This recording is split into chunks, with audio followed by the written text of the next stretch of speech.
March, China and the United States resumed negotiations on nuclear armament control, Reuters reports, citing its own sources. These are the first semi-official contacts between countries on nuclear weapons in 5 years. However, in November, the American delegation already tried to officially open the first track of negotiations, but then the process stalled due to the passivity of Beijing. Now Washington is expressing optimism about the second track. A representative of the American Department of State, in a comment to Reuters, said that the current negotiations could become beneficial. The central theme of the meeting was preventing China from using nuclear weapons against Taiwan. Beijing's representatives told U.S. counterparts that they would not resort to atomic threats over Taiwan, according to 2 American delegates who attended. The Chinese representatives offered reassurances after their U.S. interlocutors raised concerns that China might use or threaten to use nuclear weapons if it faced defeat in a conflict over Taiwan. From a publication by a Reuters agency.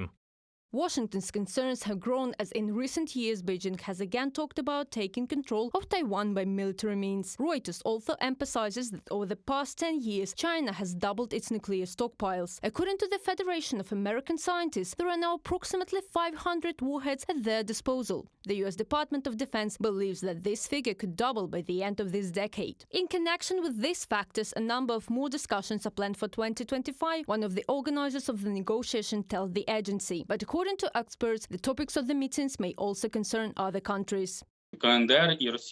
North Korea and Russia really are a big problem, and only China can now influence these 2 dictatorships. Therefore, negotiations are now being conducted mainly with China. Of course, these are also connections with the Russian Federation, and negotiations are ongoing directly both between the United States at the level of intelligence services and Russia. But of course, mostly China has pressure on all this, and that's why Putin has become very fond of coming to China lately in order to receive certain instructions. Moscow has recently escalated its nuclear rhetoric. On June 18th, Deputy Foreign Minister of Russia Ryabkov allowed a change in the nuclear doctrine in connection with NATO statements about bringing part of the atomic arsenal to combat readiness. On June 12th, at a press conference, the head of the alliance, Jens Stoltenberg, said that this was being done as part of nuclear deterrence due to Russia's intensification in this direction. Also on June 20th, at a press conference in Vietnam, Putin said that he could lower the threshold for the use of atomic weapons if there was a threat to the existence of Russian statehood. He uses nuclear threats as a show of power, and they have deceived many in the world, especially in the West and America, into making our policies depending on the fear of Russia's escalating usage of nuclear weapons. Nuclear threats used to hold America back, but now we see that this is a bluff. The United States has just announced a further change in our policy, saying that Ukraine could use American-supplied weapons to attack Russian territory. The White House is lifting restrictions on Ukraine. Shelby Maggett, Deputy Director at the Atlantic Council's Eurasia Center, in a comment to The Insider.